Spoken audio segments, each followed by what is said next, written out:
The first topic we want to consider while speaking of multidimensional scaling is dimensionality reduction.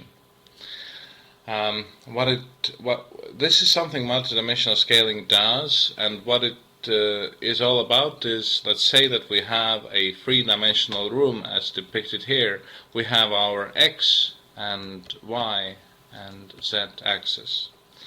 Now, in that way, x and y, z axis, we have an object we're interested in. These are the three balls that we have here. And these balls are located on a plateau. They're actually located on the edge of the plateau. And now they're going to be rolling down the plateau. These are the trajectories for the balls. They're rolling down the plateau. And we're recording the rolling procedure. Now, what we might do while recording is we might see that as they're rolling exactly down the steep decline, we can kind of identify, we can do such a thing. We can throw away the old coordinate axis, the x, the y, and the z, and we can record and get ourselves new coordinate axis. This is the new x, and this is the new y. So while recording their motion, we're getting a set of new coordinate axes, and you see now this is the resulting picture. We've thrown away the old axis. This is the new x, this is the new y, and we got ourselves a trajectory for those balls rolling down. And what has happened is actually that we have kind of compressed some data here. We don't have any more three coordinate axes, x, y, and z. We have x and y, the new ones, and we have still perfectly recorded the motion of the balls. We've done it in such a cunning way that we even have such new coordinate axis here, this x and y, which means something. This is kind of they mean the steep decline on which the balls were rolling down. So these have a meaning, and they perfectly represent this data.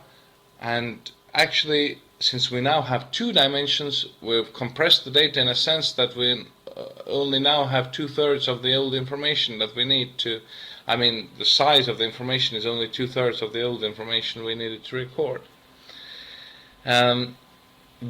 The reduction of dimensions might not always be perfect, because let's turn back to the old picture, and let's say we're with this ball and it's rolling down, and let's say that it's also hopping while it's rolling down. So it's got such a speed now that it's hopping along, and let's say that there are two balls. One is just rolling and the other one is hopping and rolling. And now if we take our two-dimensional reduction of dimensions, we see that they actually leave an absolutely same trajectory behind. So this means that if this ball was not perfectly on the surface always, there was a kind of loss of some information. Two balls, one only rolling, the other rolling and hopping above it, and the path was the same, although in reality it wasn't. We've lost some information. And this is what happens very often in the reduction of dimensions.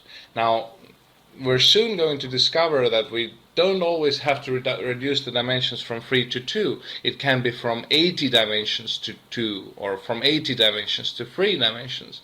So this will work also. But this was just the first picture to show how the reduction of dimensions basically works.